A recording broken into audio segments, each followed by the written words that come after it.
대한제국의 최후 보루가 무너지던 날 시작하겠습니다. 한 나라를 이끌어가려면 제일 먼저 머리에 떠오르는 것이 국방이다. 그만큼 국방과 정부는 떼어낼래야 떼어낼 수 없는 중요한 과제였다. 일찍이 미국, 영국 등 서방 국가에서는 국방부 부분이 제도화되어 대통령이나 수상이 관장하고 있었으니 공산주의 하에 중국이나 소련도 그렇지 않았다. 공산당은 그들의 권력을 잡기 위해서 제일 먼저 손댄 곳이 군부였다. 가까운 예로 중국의 모택동은 중국을 공산화하는 과정에서 장개석군과 전투 중에도 전방에는 당 전방 정치부와 후방에는 후방 정치부를 두었고 각 군에는 정치부 주임을 두어 군대에 대한 정치 활동을 하여 증원을 공산화하는 데 성공했다. 소련도 1941년 독일 나치스군의 소련을 침공했을 때 국방위원회라는 것을 만들었다.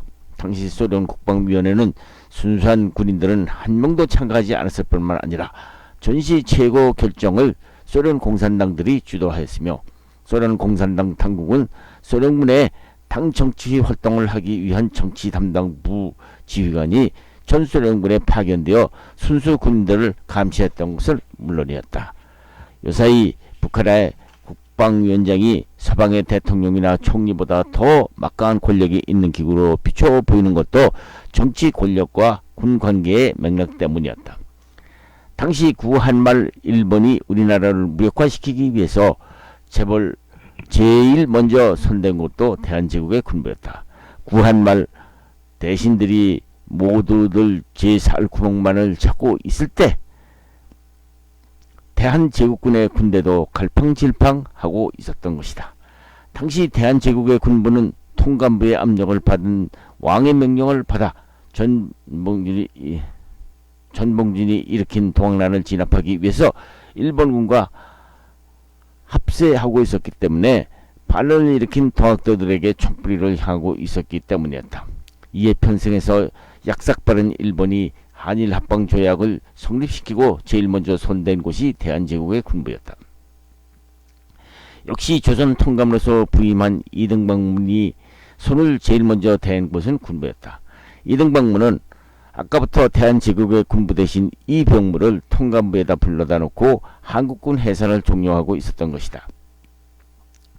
이병무의 태도가 서연치 않았던지 다시 말을 꺼냈다. 이 대감, 두려워할 필요 없습니다.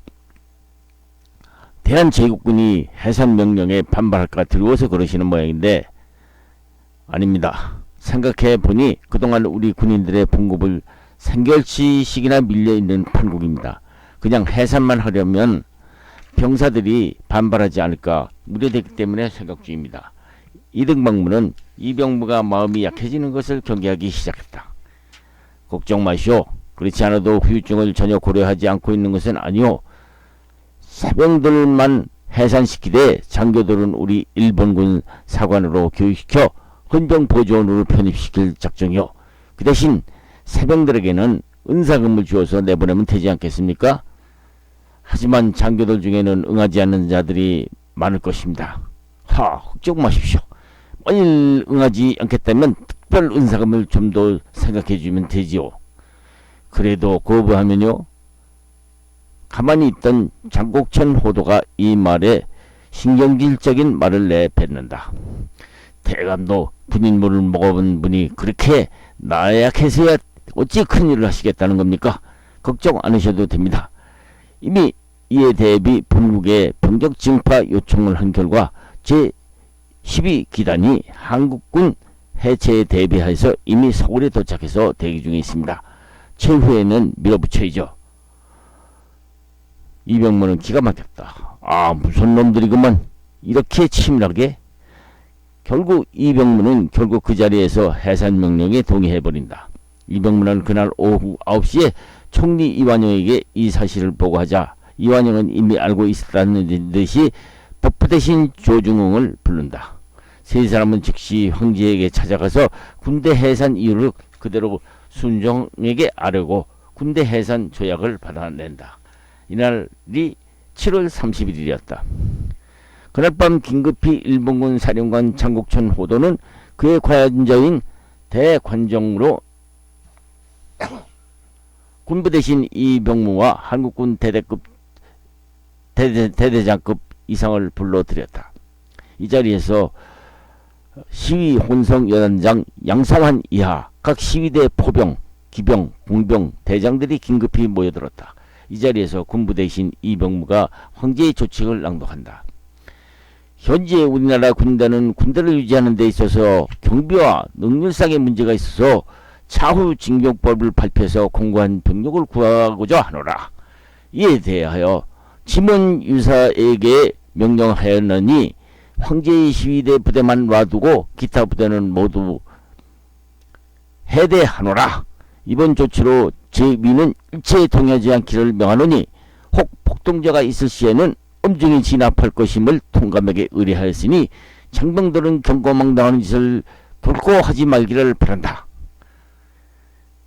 이병무는 상배명령으로 해산명령을 내림에 있어서 해산명령은 사전에 사병들에게 알리지 말고 비밀을 지키되 8월 31일 오전 10시까지 각대 사절들을 무장해제한 채 맨손으로 훈련원에 집합하도록 명령을 내린다. 8월 31일 새벽이 되었다. 밖에는 비가 억수같이 쏟아지고 있었다. 주권국가의 마지막 보리인 대한제국군이 해산되는 날이었다. 대한제국군 사병들이 영문도 모르고 무기도 가지지 않은 채 대대장 인솔의 훈련으로 나가고 있었다. 대한제국군이 나가자 일본군들이 기다렸다는 듯이 영내로 몰려들어와서 영내를 점령하고 무기고를 열고 무기를 모두 회수해야 한다. 훈련장 연병장에서는 10시가 넘도록 군인들이 모여들지 않았다. 12시가 되어서야 시위 혼성 여단장 양승환 이하 각 부대장들이 연병장에 모였을 때는 겨우 60명밖에 되지 않았다. 부대장들은 비분강개해에 있었다. 이런 썩어빠진 놈들, 군부 대신이라는 놈이 앉아서 하는 일이 아니야. 총각 총리 대신 놈 짓이야. 이제 나라가 망하게 되게 생겼구만. 황제 폐하께서 이런 조칙을 내렸을 리가 있겠는가 하고 제각각 불만을 털어놓았다. 오후 2시가 되어서 간신히 군대 해산식을 시작했다. 이병문 겁이 났는지 군부협판 한진창에 대신 나오고 일본군도 사령관에 나오지 않고 아래 장교들 몇 명이 연단에 나와 있었다.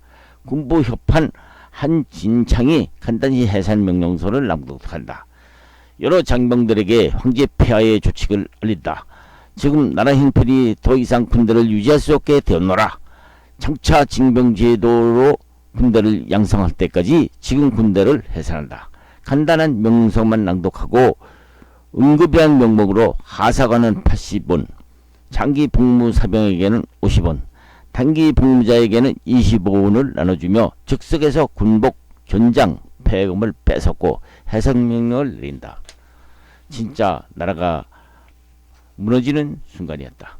무장해제를 당한 군인들은 은사금을 연병장에 내동댕이 치고 울분을 터뜨린다. 이런 개같은 놈들이 우리를 무슨 소모품을 아나? 나라에 충성한 대가가 겨우 25원이야? 그러니 어쩌랴. 훈련원 밖에서는 훈련원을 일본군이 겹겹이 포위하고 총을 겨누고 있으니 말이다. 그러나 이러한 가운데 군대 해산에 비분강개하고 있는 군인이 있었으니 12대 제1연대 제1대대장 창령, 지금의 소령이다. 박승환 창령이었다. 그는 처음부터 일본군 사령관 저택에서 지휘관들을 소집한다는 말을 듣고 병을 빙자해서 중대장을 대신 보냈던 것이다. 아니나 다를까 중대장이 들어와서 군대 해산 조치 내용을 전하자 격분을 이기지 못하고 병졸들의 무기를 걷어 별관 안에 잠궈놓고 일본 교관이 얼씬도 못하게 하였다.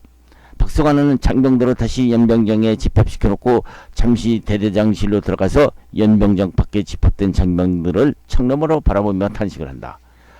아, 내 국은을 받고 군대 생활을 시작한 지 벌써 몇 해먹건만 그동안 나라가 망하게 되었는데도 외놈 한 놈도 죽이지 못하고 살아 숨쉬겠으니 죄가 많도다. 내가 생사고래를 같이 했던 너희들만 보고 해산하라고 말하라니 눈물밖에 나는 것이 없겠도다. 아, 슬프다. 내가 너희들을 보고 해산하여 너희들 집으로 돌아가라고 하며 말할 수 없으니 차라리 내게 죽거너라. 박승환은 허리에 찼던 권총을 빼두고 자기 가슴에 총구를 겨누고 방아쇠를 당긴다. 탕! 총소리와 함께 대한제국국 만세를 외치며 마룻바닥에 쓰러지었다.